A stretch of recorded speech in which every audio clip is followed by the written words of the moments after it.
मैं अमित सैनी, आपका मेरे चैनल ऑल टेक्नोलॉजी दुनिया में बहुत स्वागत है। तो आज मैं आपको बता दूं कि आप एसबीआई में खाता कैसे खोल सकते हैं। आज इस विषय में जानकारी दूंगा मैं आपको। तो आप अगर स्टेट बैंक ऑफ इंडिया में खाता खोलना चाहते हैं, आपको नहीं पता कि ऑनलाइन खाता कैसे खोल सकते हैं, तो जी हाँ, आप अपने मोबाइल की मदद से एसबीआई बैंक में खाता खोल सकते हैं। बस आपको एक बार बैंक जाके उसको केवाईसी करवानी पड़ती है, यानी कि वेरिफिकेशन के लिए आपको एक बार जाना पड़ता है बैंक। उसके बाद आप अपना ऑनलाइन खाता स्वयं खोल सकते हैं किसी भी ब्रांच में, आप जहाँ पे रहते हैं आपके मोबाइल की मदद। अगर आपको जानकारी अच्छी लगे तो मेरे चैनल को सब्सक्राइब करो और वीडियो को लाइक करना ना भूलें। मैं ऐसे ही महत्वपूर्ण जानकारी। सबसे पहले एसबीआई बैंक में खाता खोलने के लिए अगर आप स्टूडेंट हैं तो स्टूडेंट है, या फिर अगर आप नॉर्मल पर्सन है जो एसबीआई अकाउंट में खाता खोलना चाहता है, तो वो उसके लिए आपको खोलने के लिए आपको योनो एसबीआई एप्लीकेशन जो कि प्ले स्टोर पर डाउनलोड उपलब्ध है, आप उसको डाउनलोड कर लीजिए। मैंने यहाँ पे पहले से उसको डाउनलोड करके रखी हुई, तो हम इसको खोलेंगे और खोलने के बाद हम देखेंगे यहाँ पे कुछ इस तरह का इंटरफेस आपको देखने को मिलता है। यहाँ पे इंटरनेट बैंकिंग भी आपको मिल जाएगी हैंड टू हैंड। यहाँ पे आपको पूरा खाता आपको एक बार विजिट करना पड़ता है बैंक के अंदर और पूरा खाता आपका खुल जाता है। इंटरनेट बैंकिंग के साथ आप यहाँ पे स्टेटमेंट वगैरह सब कुछ निकाल सकते हैं इन हैंड। अब आप यहाँ पे देख लीजिए, अगर आपके यहाँ पे 3 तरह के ऑप्शन देखने को मिलते हैं। यहाँ पे अगर आप न्यू एसबीआई हैं, अगर आप नया खाता खोलना चाहते हैं तो आपको न्यू टू एसबीआई पे क्लिक करना पड़ेगा। अगर आप पहले से अगर कस्टमर हैं एसबीआई के तो आपको एग्जिस्टेंस कस्टमर पे लॉगिन करना पड़ेगा और एक्टिवेशन कोड आपको मिलता है। तो एक्टिवेशन कोड आपको 24 घंटे से 48 घंटे के बीच मिल जाता है एसबीआई की तरफ से, वो आप यहाँ पे डाल के खाता को खोल सकते हैं। चूँकि हम यहाँ पे नए हैं तो हम नए वाले ऑप्शन पर क्लिक करते हुए यहाँ पे आ जाएंगे। हमें नया खाता खोलना है, स्टूडेंट खाता। तो उसके लिए यहाँ पे आप देख लीजिए, यहाँ पे अकाउंट ओपनिंग फीचर कंपैरिजन है, यहाँ डिजिटल सेविंग अकाउंट और डिजिटल और माफ कीजिए इंस्टा सेविंग अकाउंट। यहाँ पे 2 तरह के ऑप्शन आपको देखने को मिलते हैं, डिजिटल सेविंग अकाउंट और insta saving account. Insta saving accounts का मतलब है कि यहाँ पे आपको do not require to visit the bank. यहाँ पे आपको जब आप इंस्टा सेविंग अकाउंट को खोलते हैं तो यहाँ पे आपको बैंक विजिट करने की आवश्यकता नहीं होती है। आपका एक्टिवेशन कोड के जरिए आप एक्टिवेट कर सकते हैं कोड आपके खाते को, और आपका खाता हैंड टू हैंड आपको मिल जाएगा। परंतु यहाँ पे एक लॉस यहाँ पे ये है कि यहाँ पे नीचे की तरफ आप देखेंगे तो यहाँ पे इंस्टेंट कोड तो आपको मिल जाएगा, परंतु यहाँ पे आप 2 लाख से ज़्यादा का ट्रांजेक्शन नहीं कर पाएंगे। यहाँ पे आपको कोशिश करना है, आपको अपने हिसाब से सहूलियत के हिसाब से अकाउंट को खोल सकते हैं। यहाँ पे डिजिटल सेविंग अकाउंट भी है, यहाँ पे नो मिनिमम बैलेंस रिक्वायर्ड करने की आवश्यकता नहीं है। पहले एसबीआई में कम से कम 3,000 रुपये महीने में होना चाहिए थे, अभी उन्होंने हटा दिया है। सिंगल ब्रांच विजिट रिक्वायर्ड होती है। डिजिटल सेविंग अकाउंट में अगर आप खोलना चाहते हैं तो यहाँ पे आपको एक बार बैंक का विजिट जरूर करना पड़ता है। और पर्सनलाइज डेबिट कार्ड आपको दिया जाता है, यानी कि डेबिट कार्ड भी यहाँ पे आपको मिलता है और अकाउंट पर फुल केवाईसी की इसकी हो जाती है। अभी हम यहाँ पे खाता खोलेंगे डिजिटल सेविंग अकाउंट और अप्लाई कर देंगे। अप्लाई करने के बाद आपको इस तरह का ऑप्शन आपको देखने को मिलता है कि सेविंग अकाउंट ओपनिंग करने के लिए अप्लाई नाउ पे क्लिक करना है, या फिर आपने पहले से कहीं पे अटक गए थे और आप मान लीजिए क्या होता है कई बार नेट नहीं चलता है, तो उसकी वजह से हम अपने खाते को मतलब वो पूरे ऑप्शन योनो वगैरह कट जाता है, तो हम वापस से उसी जगह से रिज्यूम कर सकते हैं। यहाँ पे उसका ऑप्शन नीचे दिया गया है, परंतु हम यहाँ पे फ्रेश अकाउंट खोल रहे हैं तो यहाँ पर न्यू ऑप्शन पे न्यू अप्लाई नाउ पे क्लिक करने के बाद हम नेक्स्ट कर देंगे। नेक्स्ट पे क्लिक करने के बाद यहाँ पे आप देख लीजिए बहुत ही आसानी से आप यहाँ पे क्या कर सकते हो, open with Aadhaar using e-KYC. यहाँ पे आप बायोमेट्रिक के जरिए भी करवा सकते हैं, यानी कि अगर आप बायोमेट्रिक के जरिए भी अगर आप यहाँ पे खाता खोलना चाहते हैं तो वो भी आप आसानी से यहाँ पे करवा सकते हैं। उसके बाद यहाँ पे open with officially valid document, यहाँ पे अगर आप डॉक्यूमेंट के जरिए अगर खाता खोलना चाहते हैं तो उसके जरिए भी खोल सकते हैं।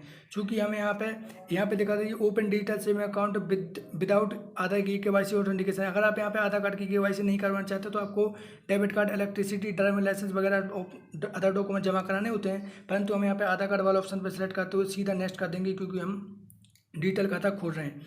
जैसे आप इसके ऊपर जाते हैं तो यहाँ पे प्रोडक्ट इन्फॉर्मेशन लिखी रहती है, single branch visit required to biometric authentication. यहाँ पे कह रहा है कि आपको बायोमेट्रिक ऑथेंटिकेशन के लिए एक बार आपको बैंक जाने की आवश्यकता पड़ती है। और यहाँ पे अगर आप चाहते हैं कि ये आपका अकाउंट जो 0 बैलेंस का है, अगर आप इसको सैलरी अकाउंट में भी ट्रांसफर करवाना चाहते हैं, मान लीजिए इन फ्यूचर आपकी नौकरी कहीं पर लग जाती है, तो आप अगर इस बैलेंस इस वाले अकाउंट को सैलरी अकाउंट में ट्रांसफर करवाना चाहते हैं तो वो भी आप हैंड टू हैंड यहाँ पे करवा पाएंगे। पैन कार्ड इज मैंडेटरी है। इधर पे स्टेटमेंट जो आपको महीने का मिल जाएगा ईमेल आईडी के थ्रू, महीने का स्टेटमेंट आपको मिल जाएगा, क्या क्या आपने ट्रांजेक्शन किए सारे। और पेपरलेस अकाउंट ओपनिंग है, यहाँ पे आपको किसी भी तरह का डॉक्यूमेंट आप अपलोड करने की आवश्यकता नहीं होती है। यहाँ पे आपको साथ में अदर डेबिट कार्ड भी दिया जाता है। और इन्फॉर्मेशन के लिए आप नो मोर वाले ऑप्शन पर जाके आप क्लिक कर सकते हैं और अदर इन्फॉर्मेशन को पढ़ सकते हैं कि इसमें क्या क्या बेनिफिट आपको मिलेंगे। यहाँ पे हम देरी ना करते हुए अब हम यहाँ पे नेक्स्ट वाले ऑप्शन पे जाएंगे, और नेक्स्ट वाले ऑप्शन के बाद जाने के बाद यहाँ पे आपको देख लीजिए, यहाँ पे आपको email ID, mobile number, referral code वगैरह मांगता है। रेफरल कोड के बहुत सारे फ़ायदे हैं, इसके बाद मैं आपको आगे अगली वीडियो में बनाऊंगा कभी, तो इसके फ़ायदे बता दूंगा। इसके भी आपको बहुत सारे फ़ायदे मिलेंगे। इसमें आप ढेरों ऑफर आपको मिलते हैं रेफरल कोड के जरिए, अगर आप कोई अकाउंट आपको खोलता है। चूँकि यहाँ पे मोबाइल नंबर के जरिए अपना खाते को खोलेंगे। मोबाइल नंबर जैसे हम अपना डाल देते हैं तो यहाँ पे आप देख लीजिए नीचे वाले ईमेल आईडी मांगता है। अगर आप यहाँ पे ईमेल आईडी मांगते हैं, अगर डालते हैं तो आपको ईमेल आईडी से भी और ओटीपी को वेरिफिकेशन करवाना पड़ता है। चूँकि हम यहाँ पे अभी ईमेल आईडी नहीं डालेंगे, क्योंकि यहाँ पे आप जिस पे क्लिक करते होंगे तो ये बोल रहा है separate OTP would be send to email ID. तो हम यहाँ पे ईमेल आईडी पे कोई भी मैसेज अभी भेजना नहीं चाहते हैं, तो हम यहाँ पे मोबाइल नंबर डाल के इसको सबमिट कर देंगे। आपके पास जो भी ओटीपी आएगा वो यहाँ पे आपको सबमिट करना पड़ेगा। तो चलिए मैं यहाँ पे वेरीफाई करवाता हूँ ओटीपी। ये बोलता है please note the statement won't be send to email, मतलब ये कहता है कि अगर आप ईमेल आईडी नहीं डालते हैं तो ईमेल आईडी पे आपका स्टेटमेंट नहीं भेजा जाएगा। चूँकि हम इसको बाद में अपडेट कर लेंगे, अभी हम इसको ओके दबाएंगे और अब आएगा हमारे मोबाइल पे ओटीपी। हमें वह ओटीपी को यहाँ पे अब डालना पड़ेगा।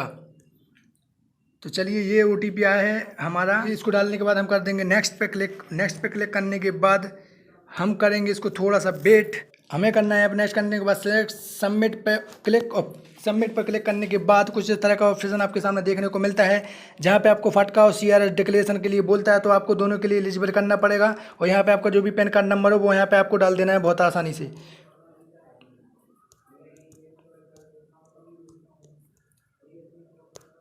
ये देखिए यहाँ पे हमने पैन कार्ड नंबर को डाल दिया है। इसके बाद हम अपने आगे बढ़ेंगे नेक्स्ट पे ऑप्शन पे क्लिक करते हुए। नेक्स्ट ऑप्शन पे जाने के बाद हमें यहाँ पे पूरी इन्फॉर्मेशन यहाँ पे लिखी होती है, फटका और डिक्लेरेशन क्यों करवाते हैं, मतलब फटका और सीआरएस डिक्लेरेशन ये लोग क्यों करवाते हैं, वो पूरी इन्फॉर्मेशन यहाँ पे दी गई होती है। तो आपको यहाँ पे कुछ नहीं करना है, आपको यहाँ पे नेक्स्ट कर देना है। नेक्स्ट करने के बाद अब आप यहाँ पे देखेंगे कि स्कैन आधार कार्ड कोड QRC इंटर आधार कार्ड नंबर या वर्चुअल आधार कार्ड से आप अकाउंट को खोलना चाहते हैं। तो आप यहाँ पे आधार कार्ड को नंबर को सिलेक्ट करते हुए यहाँ पे आधार कार्ड का जो भी नंबर हो आपको यहाँ पे आप पुट कर देंगे, और यहाँ पे जो भी टाइटल वगैरह हो मिस्टर आप सेलेक्ट करके आपका नाम जो भी हो पूरा अच्छे से नाम डाल दीजिए यहाँ पे। उसके बाद आपका जो अगर लास्ट नेम लगाते हैं तो वो भी डालने के बाद यहाँ पे आप डेट ऑफ बर्थ को पूरा कंप्लीट कर दीजिए। हमने डेट ऑफ बर्थ पे क्लिक करने के बाद इसको आधार कार्ड वाला एड्रेस आप बोल देंगे कि आधार कार्ड वाला एड्रेस ले लीजिए, तो आधार कार्ड वाला एड्रेस अपने आप ये ले लेता है। उसके बाद आपको करना है यहाँ पे नेक्स्ट वाले ऑप्शन पे क्लिक। हम देखते हैं इसमें क्या बोलता है ये।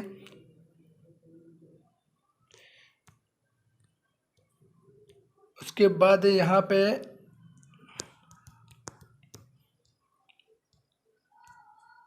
लास्ट नेम में आपको कुछ ना कुछ डालना पड़ता है। तो उसके बाद आप नेक्स्ट कर देंगे। नेक्स्ट करने के बाद आपके सामने पूरा डिटेल्स आ जाएगी, आपका बर्थ वगैरह, कंट्री, पूरे सिटीजन पोर्टल। आप इस पूरे ऊपर जो स्टेप आपको दिख रही हैं, आपको इन 6 के 6 स्टेप को पूरा करना है।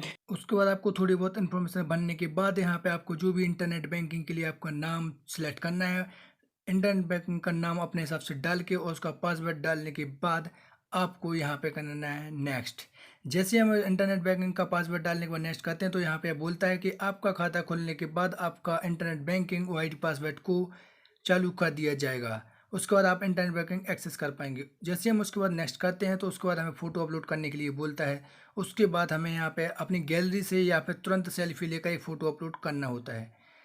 उसके बाद हम जैसे यहाँ पे अपलोड करते हैं अपनी फ़ोटो को तो थोड़ी बहुत फादर और मदर का नाम मांगता है। उसको डालने के बाद आप करेंगे नेक्स्ट, और नेक्स्ट करने के बाद यहाँ पे मांगता है सबसे महत्वपूर्ण जानकारी आपकी नॉमिनी डिटेल। यहाँ पे नॉमिनी डिटेल में आपको उस इंसान की डिटेल को भरना होता है जिसके लिए आप चाहते हैं कि आपके बाद आपके अकाउंट पर एक्सेस कर पाए।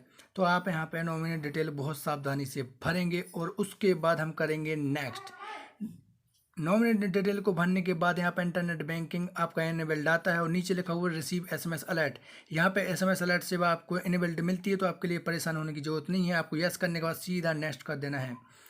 उसके बाद हम जैसे नेक्स्ट करते हैं तो आपके साथ कुछ इस तरह का इन्फॉर्मेशन, कुछ जानकारी भरने के बाद आता है। तो आपको यहाँ पर ध्यान रहे कि आपको यहाँ पर फुल ट्रांजेक्शन सबसे नीचे वाला ऑप्शन को सिलेक्ट करना है। उसके बाद आप नेक्स्ट करेंगे। फुल जानकारी सेलेक्ट करने का मतलब आपको सारी जानकारी यहाँ पर मिल जाया करेगी और सारी चीज़ों को आप एक्सेस कर पाएंगे। यहाँ पे आप डोमेस्टिक वाले ऑप्शन को सिलेक्ट करेंगे। इसके बाद आप करेंगे नेक्स्ट, और यहाँ पे पर्सनल थोड़ी बहुत इन्फॉर्मेशन आपकी मांगी जाती है, तो आप यहाँ पे पर्सनल इन्फॉर्मेशन बनने के बाद उसके बाद करेंगे नेक्स्ट।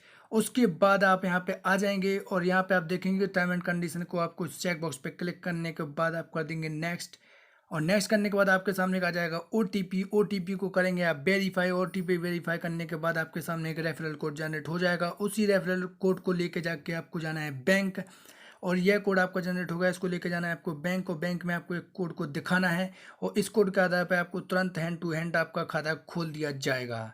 आई होप आपको ये जानकारी अच्छी लगी हो। तो अगर आपको ये जानकारी अच्छी लगी हो तो ऐसे में आपके लिए महत्वपूर्ण जानकारी आगे भी लाता रहूँगा। आप मेरे चैनल को सब्सक्राइब कीजिए, वीडियो को लाइक कीजिए और मिलते हैं अगली वीडियो में एक नई जानकारी के साथ। जय हिंद।